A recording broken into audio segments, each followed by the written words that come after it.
Hey guys, I'm Dave and welcome to the Trull Gallery. Today I'm going to show you how I figure out miters for some weird angles while adding decorative trim in a stairway.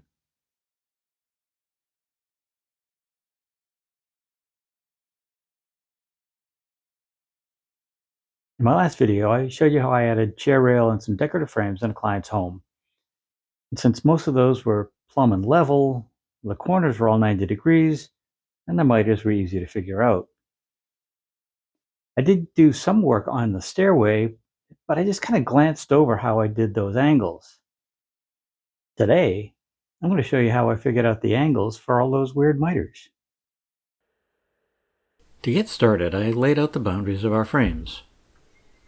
A laser that can hold an angle can be helpful, and I set it 4 inches down from the chair rail to match the rest of the trim. It's hard to see on camera, but I can clearly see my line all the way to the top. If you don't have a laser, another option is to use a spacer block and draw your reference lines on the wall. Just slide the block along the existing trim, holding your pencil snug to the block. To get a working length for my frames, I stuck a push pin in the wall and got an overall measurement. I figured for this length I'd need 4 identical frames. Then I used my spacer block to mark off the distance of the 3 spaces I'd need. Now we can measure from the start to my last mark, divide that by 4, and that should be the length of each bottom and top piece. If you've been watching my videos for a while, you may have noticed that I rarely trust my math. So I cut a scrap piece the length of my panels I just measured, set it at my start point, and marked the far end. I used my spacer block for the next frame, and then repeated the process up the wall. I am always surprised when my math meets reality.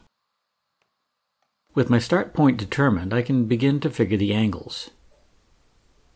To begin, I draw the width of the trim for the left, top, and bottom pieces.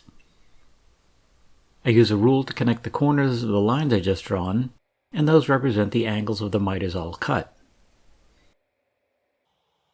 My first piece of trim is held in place, and I transfer the points from my wall to the trim. Connecting those dots makes the angle easier to see while I set my sliding T-bevel. To safely cut steep angles on a miter saw, I add this fence that's clamped in place. After setting the angle of the saw with my T-bevel, my stock is held tightly to the jig fence for the first test cut. I think I nailed it, but let's check against the wall. The angle is just right, so I cut 3 more pieces before marking the other end of the trim for the second cut. A tick mark on either side and the dots are connected with my rule. After a test cut on some scrap to verify that angle, I added a fence and a stop so I could batch out all 4 of the left pieces of trim. Anytime I have one steep angle and one standard angle, I'll cut the steep angle first, leaving those easier cuts for last. Like in my last video, I put a bead of caulk on the back to help the adhesion, and the first piece is attached to the wall with some 23 gauge pins. Since the pins are just going into drywall, the caulk helps hold things in place. For the mating angle on the bottom trim, I start with my T-bevel, hold it in place against the left trim, and align the other edge along my line.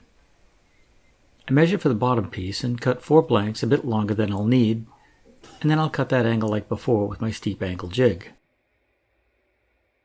Before I can cut the second miter, I need to lay out that corner like before. My laser shows me the plumb line for the right piece, and I draw on the width of my trim again. Once I've got the angle I marked, I can transfer that to the bottom trim like before. After more test cuts, I can batch out the 4 bottom strips, and the first one is set in place. A bit of caulk and it's set in place tight to the first joint before securing it with the pins.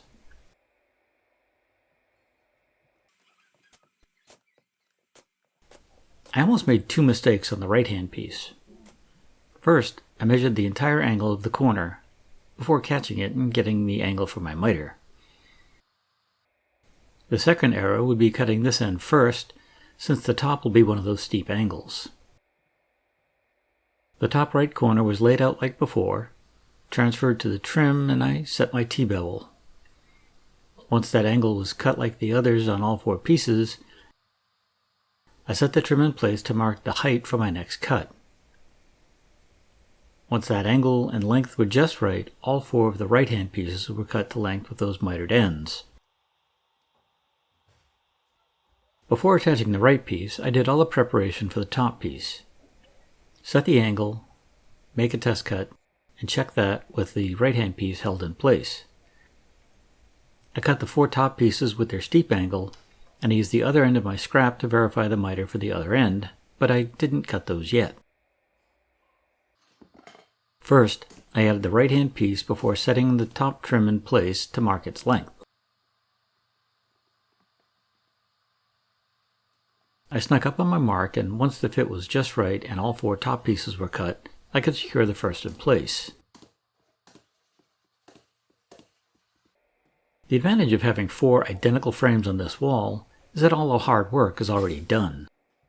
No more measuring or figuring angles. I moved to the top frame next and set the bottom rail, then the next rail with my supervisor keeping a close eye on my work.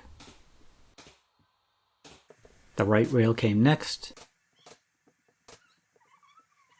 and then the top rail.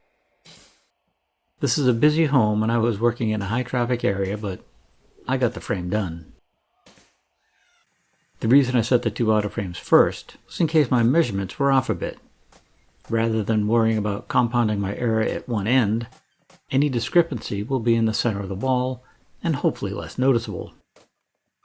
Luckily, once the last frame went in, the spacing was damn near perfect, or at least not noticeable to the eye.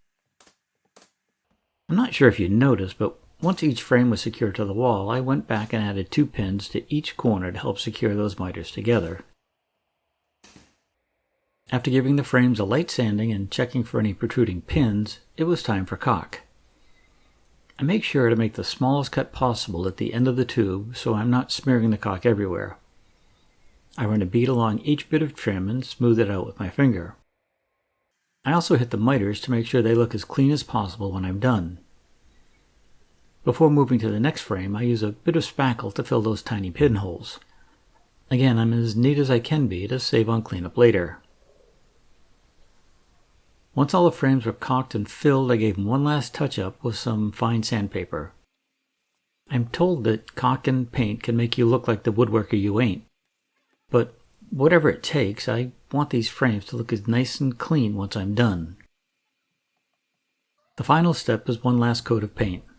This blends in the caulk and the spackle and any sanding spots from all that cleanup. I make sure to get in all the corners, seams, and touch up any remaining pencil lines on the wall. Once the painting was finished and the stairs swept up, this job was complete, and it looks great if I do say so myself. Of course, I had lots of practice with the squares I added last week in the entryway, but I was still surprised at how nicely these frames turned out.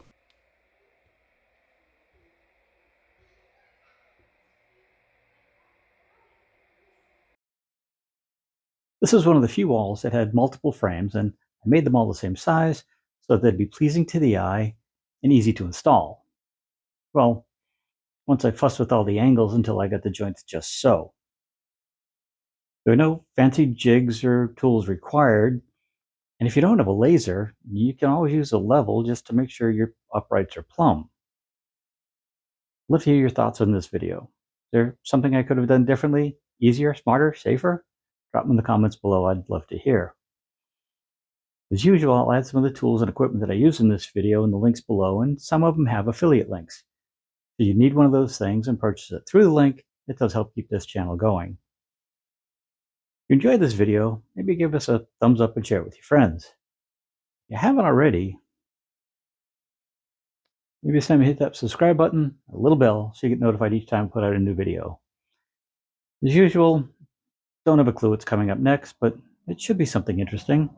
So until then, have a great day, stay safe, and we'll see you soon.